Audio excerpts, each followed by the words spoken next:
In the pre-colonial period, women in this society had a very strong role in the economy. They were, in fact, the major traders in palm oil. As palm oil becomes a more valuable export commodity in the late 19th and early 20th centuries, men take over that trade. Women always maintain a role, although it becomes increasingly a subordinate one. But they plainly do have a role in the economy. They also have a role in political life in the pre-colonial period. There are women's societies that are in charge of regulating the affairs of the marketplace, regulating the affairs of women. There are religious societies that women can be inducted into as priestesses, which have some control over men as well as women. It is clearly a male-dominated society, and it's also a polygamous society where multiple wives live within one large compound, and each will have her own house and kitchen and children's sleeping quarters. But there is also a role for women, and a sense that women have a sphere that is distinct. When colonial officials come and look at institutions in the society through which they can govern, they are not looking for women's institutions. They are looking for male institutions. Women really lose out in the political realm and then ultimately in the economic realm. They outlaw forced marriage, for example, pledging of children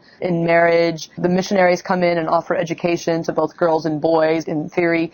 There are certain ways in which women make gains. They can make gains in the legal sphere. They can take their family to court if they don't want to be forced into a marriage and so forth. But the ways in which colonial officials do not understand the society severely disadvantages women over the long run. The other thing is that when colonial officials are taxing men, they're taxing them based on the size of their household. How much livestock do they have? How many wives, etc. So there's an assumption on the part of colonial officials that the household is an economic unit that's integrated and unified. Whereas what's really going on is women's wealth and women's property belongs to them, and men's wealth and men's property belongs to them. But with taxation, what happens is the men can't always make the tax, and they start borrowing the money from their wives. And increasingly it becomes apparent that they're not going to be able to pay that money back. It also becomes apparent that they're using that fact to start encroaching on their wives' material wealth, and this engenders some bitterness among women. When this last witness says that the men's taxation has affected women as well, this is what she means. It's coming into their material wealth as well as men's material wealth, because men are having to borrow from women to pay the tax. There was no evidence anywhere in the colonial documents that women were going to have to pay tax. This appears to have been a misunderstanding. To women, it seemed likely that they could be made to pay tax because they have an economic life outside of their husband's economic life. But I suspect the British government probably didn't even tax married British women, or they taxed them differently. So the women do not understand gender relations back in England. So for them, the idea that they might be taxed is quite viable. The fact, though, that the British system is basically just being planted into the society with its own model of gender relations and women's role in the economy makes it very unlikely that women actually were ever going to be taxed at this time.